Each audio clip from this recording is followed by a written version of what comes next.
day it's on the news. Murder, mayhem, suffering, and pain. Seemingly inhuman acts of man upon man.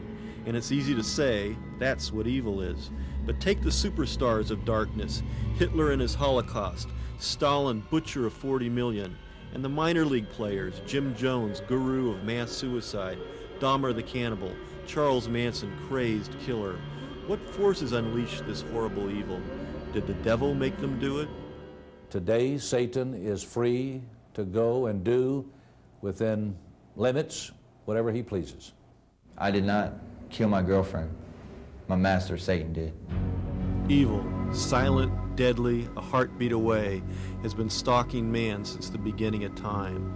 Satan, Lucifer, the devil, whatever the dark force is, it is man that does its bidding, and it's man who pays the ultimate price. County Jail, Houston, Texas. Society wages war on evil by locking it away. Among the murderers, rapists, and thieves, one cell confines a Pandora's box of evil, a man who gave his soul to Satan, who honored his demon master with a human sacrifice, a devil worshiper named Damien. I didn't choose to kill my girlfriend. It was done by the influence of the demon. I believe that Satan wanted her to die. They were shacked up together in a seedy Houston motel. On the evening of April 20th, 1991, while Angela Singer, his hooker girlfriend, was out turning a trick for their couple's drug money, Damien was home alone, conjuring the devil. I dimmed the lights. I created a pentagram. I lit 5 black candles and set it around the pentagram. Then I got inside the pentagram and went into a premeditative state. I started uttering an incantation to Lucifuge Rofakel. I felt him enter me. I went into the spirit world and brought it back out with me. I started speaking in tongues I didn't understand, and I started bleeding out through my nostrils and bleeding out through my mouth, and I started shaking uncontrollably. When my girlfriend came back, she got cold chills as soon as she walked in the door. We got into an argument. Angela started screaming, and I commanded her to rise. And when she rose, I pulled out a blade, 6-inch black dagger. In the next instant, I slammed the blade into her throat, and she went wild after that. When she tried to run away, I had grabbed her. Then I threw her back on the bed.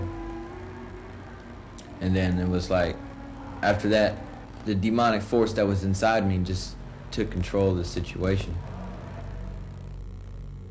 A good question that's asked all the time these days is, does Satan really exist? And my answer to that quite simply is absolutely. It's like you or I would believe in God, they believe in Satan. And some officers don't believe it. It's just ghost stories to them. I myself, I've personally seen cases. It's not only a local problem for a small department such as mine, it's a national problem. And nationwide, when law enforcement agencies need answers to cult crime, they seek the advice of Tom Wedge. The hardcore non-traditional Satanists, the ones that break the law, they're you know, the only time you find out about them is usually when they commit a crime. These individuals, all American looking young men that could live next door, but they've all killed in the name of Satan. Damien may not be the boy next door, but he killed to honor his master, Satan. And although he faces 40 years to life confined in a cell, Damien is ominously content and serene, because wherever life takes him, he'll preach the praises of his master. If you want a master in life, you choose Satan. Satan will provide all your wants and needs and desires, and the only thing that you'll have to give up is your soul, which you don't need in the first place. I do believe that persons can sell their souls to the devil by choice, move into the realm of darkness, and I think that there are millions of people who have done it and who are on the earth today doing it. Satan to other people is evil. Satan to me is my God. He's somebody who provides my needs. He's gave me women, more than one woman at a time. He's gave me money. Satan can give you sex, drugs, rock and roll, whatever you desire. People have lost the sense of goodness and seek after the things which are evil, but they have a positive picture to them. When I was a Catholic, I didn't, feeling it was like dead feelings. But with Satanism, I feel power. It's like it comes into me. When I pray, I feel a presence, I feel like electricity going through me.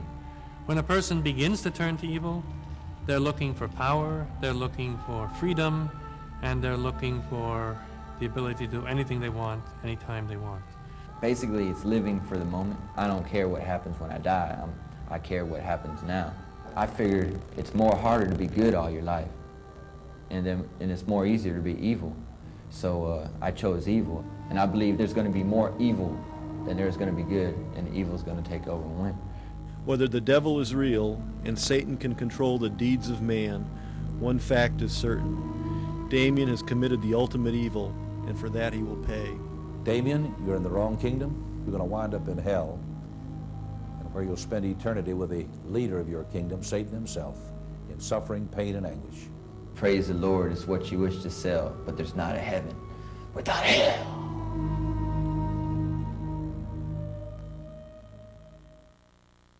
What's your situation? My father was high priest of a cult, and I was tortured a lot. How? Electric shock, bondage. I was partially skinned. Partially skinned? Yeah. What did they do? He just was skinning my leg as an inducement to skin a baby. Wait. How old were you at the time? I think I was around 8. And he wanted you to do what to the baby? Skin the baby. He was asking you to rip the skin off of a baby. He skinned my leg first, so I would know how it felt. Because he said if I didn't do it, then he would skin my whole body. What did they do to you then? Well, they skinned the baby, and I was punished with a knife. What do you mean punished with a knife? I had to cut my own hand as a punishment. I have a scar on it.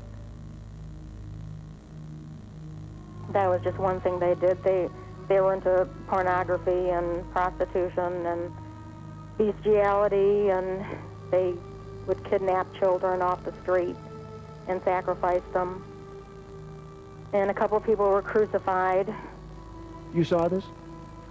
Yes. My hands were held on a knife, and I was forced to cut the heart out of a child. I was also impregnated at least 3 times, and other children, young adolescents were also impregnated, and their babies were given to Satan. Are you saying were the babies carried to term? Not mine. They were aborted. Yes, my father was a doctor. He did the abortions. You understand there are people who don't want to believe you. Well, it does happen, and it's happened in many places around where I live. I know other survivors who are also in therapy. They've experienced the same kinds of things. It's real, it happens, and I'm trying to prove it. And to the perpetrators and to the abusers who commit these heinous acts, you would say what? I'm trying to make you stop, and with God's help, I will. Husband and wife team, Dr. Walter and Linda Young, are the leading pioneers in the treatment of satanic ritual abuse. Linda and I work in this field together, and obviously we have to deal with what it's like day in and day out to work with people who've been traumatized to this extent. And I would have to say that when we're talking about issues of ritual abuse, where patients are talking about murder, or they're talking about sacrifice or their own rapes and things of this sort, it really takes its toll because of the sense of the unbelievability of how they survived it. I've heard of babies being killed, people delivering babies prematurely, or full-term babies that have been sacrificed, and satanic rituals where people are married to Satan and impregnated by someone or a group of people. Again, no one wants to hear that. It's too horrific for the population. Let me tell you, I have been there and worked with, for hours and hours, with hundreds of victims who have been through this. They're not all liars. They're not all making it up. They're not all crazy. They're not all psychotic. Something's going on here. Meet Barbara Jackson, scientist with a PhD in biochemistry, former instructor at Harvard Medical School, and survivor of satanic ritual abuse. Memories of childhood torture didn't surface for Barbara until adulthood, and her accounts of abuse are strikingly similar to stories told by other survivors. And for any survivor, coming forth and speaking out requires immense personal courage. On a night when there was going to be a ritual, what would happen? People would start arriving, and they would have robes. And I would just be brought into the basement, and the basement is divided into two halves. One half is open. That's often where the table that the child or the animal would be put on to be hurt.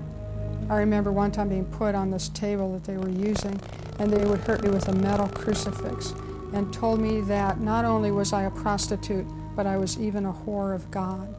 Animals killed? Yes. Did you participate? I was often forced to participate in hurting animals in a no-win situation. In what way? What would you do? One of the times I was asked to hurt an animal, forced to hurt an animal by putting its paw into a vise in a basement. And I was told if I didn't hurt one animal, another animal would be killed. The adults forced you to participate in pornographic films as a young child? That's right. Most of the pornography that I remember was filmed in a place that was just a large open room with lights and cameras set up. They would use electric shock as a means of hurting children, including me, in order to force me to do things on camera. And sometimes children were drugged beforehand, and then we would be filmed in turn. There are rumors of snuff films, Satanists actually killing children on camera. I don't remember seeing a child die, but I remember seeing a woman die on camera. How so? She was basically held in a standing position. And there was a white sheet behind her and a single camera and some lights. And they began just by cutting her so that she was bleeding. Once they had cut her enough, she stopped crying, stopped pleading. One of the things they did was pervert Christian ceremony to prove to us children that we had no escape and that God wanted us to be with the people who were hurting us. One of the ways they did that was to hang me on a cross in the basement on Easter. Claims of being raped by crucifixes or being crucified oneself are hogwash. The best bet for any reasonable person is to see this as a perfervid fantasy of a twisted imagination. The current furor over satanic cults is foolish for a very simple reason. There is no corroborating evidence of any sort that has ever been found. It was a different state, a different cult, but the nightmare memories for Connie Valentine are the same. Why are you telling this story?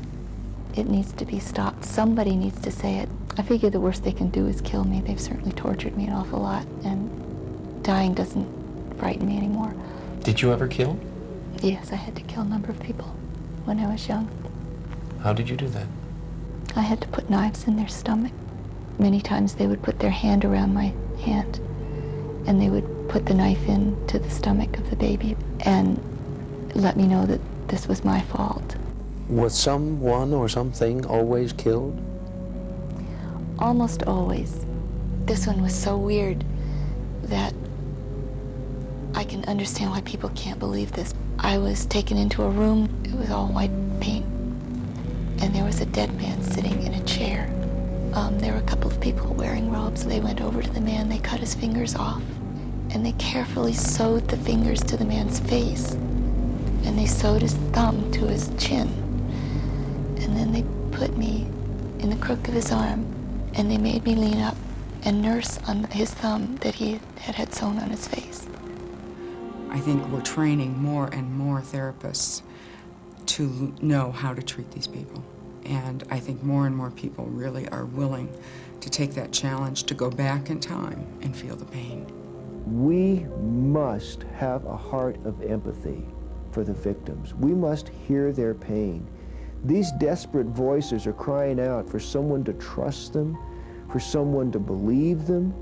And I want to be one of those people who doesn't pass moral judgment on them, but lets them speak and pour out their hearts and get to their truth as best they can find it in their past.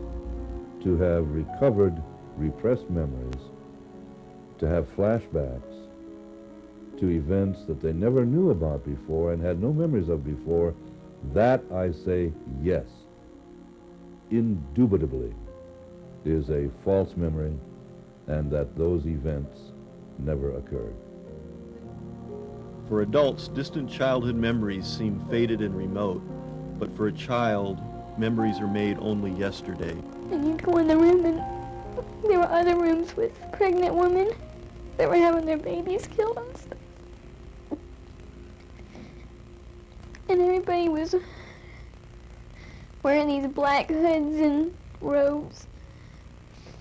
And they'd walk around and worship the devil. And there's a whole bunch of different rooms with a whole bunch of children being killed.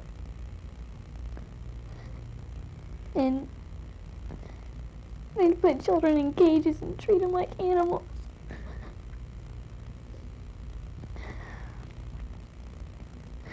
That's all I can remember. You did so well, Deborah. You were so brave and so strong.